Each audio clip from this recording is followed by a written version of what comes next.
Стратегия, Файза апа, стратегия нәрсені қозғалды? Бұл стратегияға Россия президенті Владимир Путин қол қойды. Шуңа күрә ул хәзер рәсми документ, ул указ белән халыкка кертеләчәк һәм ул стратегия атала Россиянең милли сәясәт стратегиясе дип. Ягъни бу дәүләт стратегиясе булачак. Мин аның белән бик яхшылап танышып чыктым, чөнки ул гамәлгә кирде, ул инде эшли башлаячак.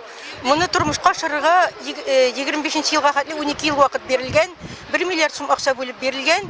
Әмма ләкин безнең өчен иң куркынычы аның еллары да түгел, сумнары да түгел, шушы стратегиядә милләтләрне һәм милли республикаларны юк итү нормасы салынган.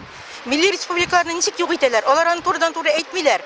Алар әйтәләр, Россиянең төбәкләренең административ бүленеше оптимизацияга дучар ителәчәк дип. Ягъни оптимизация дигән сүз ул эреләндерү, берләштерү дигән сүз. Булар төбәкләрне, субъектларны берләштерәбез дип, шушы шау-шу астында милли республикаларында юк итәчәкләр. Менә безнең өчен иң куркынычы беренчесе шул булса, икенчесе милләтләрне юк итү нормасы салынган.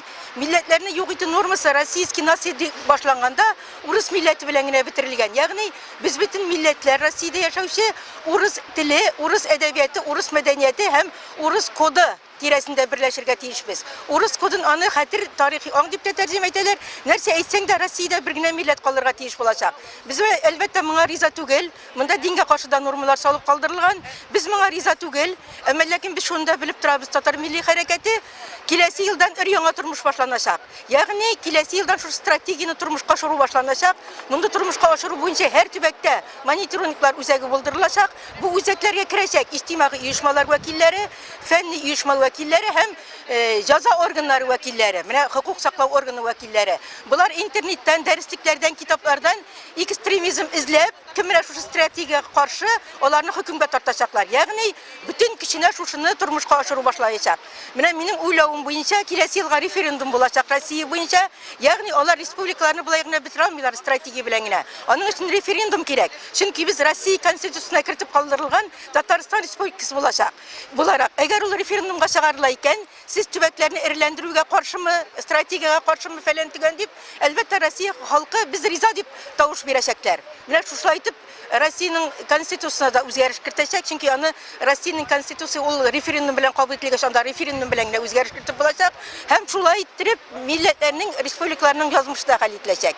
Шуңа күрә безнең галимнәр, язучылар, милли сәясәтчеләр, республика итәкчеләре бу стратегиягә каршы үз җавапларын бирергә тиешләр һәм менә бу стратегияның текстын һәм стратегияның нормаларын алар халыкара хукук яклау органнарына экспертизага бирергә тиешләр һәм халыкара судларга бирергә тиешләр дип уйлыйм. Һәм инде җәмәгать, инде татар халкының үзен саклап калу буенча үз стратегиясе булырга тиеш. Стратегия ул хәрби термин. Аны без уйлап тапмадык. Раз безгә Россия президенты стратегия кабул итеп, шушындай хәрби операция башлый икән, бу сугыш башлаган дигән сүз. Россия президенты милләтләргә һәм милли республикаларга каршы сугыш башлаган дигән сүз. Мин моны шулай аңладым. Һәм бу шулай булачак та. Нигә ул аны стратегия дип куйган? Нигә ул аны программа дип кенә куймаган? Димәк, бу хәрби операция һәм моның астында ята милләтләрне һәм милли республикаларны юк итү. Без әлбәттә моңа каршы эшләячәкбез. Рафаэль әфәнде, менә бүген Казанда пикет. Сез Башкортстаннан килгәнсез. Шушы пикетка ничек карыйсыз? Уңайлы карыйм. Уңайлы карыйм. Халыкның авызын ябарга ярамый. Менә монда таләп ителгән шушы шигырьләр, лозунглар, аларны тормышка ашырып булырмы сезнеңчә? Халык сөйләсә булыр. Фәүзия ханым, менә бүген шушы пикет белән нәрсә таләп итәсез?